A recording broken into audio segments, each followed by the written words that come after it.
সিরিয়ার বর্তমান প্রেসিডেন্ট আহমেদ আল শারার সঙ্গে সাক্ষাৎ করেন ট্রাম্প। তখন দামাস্কাসের উপর থেকে নিষেধাজ্ঞা তুলে নেওয়ার জন্য মার্কিন প্রেসিডেন্টের কাছে অনুরোধ করেন শারা। তার আবেদন খতিয়ে দেখার অনুরোধ করে ট্রাম্প। এরপর দেশে ফিরেই শারাকে সন্ত্রাসবাদীদের তালিকা থেকে সরিয়ে দেন ট্রাম্প। দামাস্কাসের উপর থেকে যে ওয়াশিংটনের নিষেধাজ্ঞা সরিয়ে নেবে বলেও মনে করা হচ্ছে।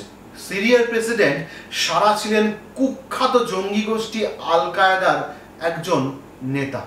পরে অবশ্য ইসলামীয় সন্ত্রাসবাদী সংগঠনটি ছেড়ে দিয়ে দামাস্কাসে গৃহযুদ্ধে জড়িয়ে পড়েন তিনি। তার মাথার দাম কয়েক কোটি ডলার ধার্য করেছিল মার্কিন গুপ্তচর সংস্থা সেন্ট্রাল ইন্টেলিজেন্স এজেন্সি বা CIA।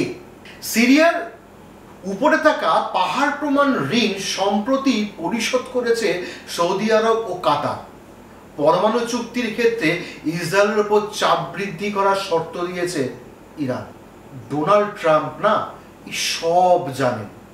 একসময় যে আল কায়েদাকে ধ্বংস করার জন্য আমেরিকা সর্বস্ব পণ করেছিল, সেই আল কায়েদার একজন শীর্ষস্থানীয় জঙ্গি নেতাকে মার্কিন প্রেসিডেন্ট নিজে সাহায্য করছেন।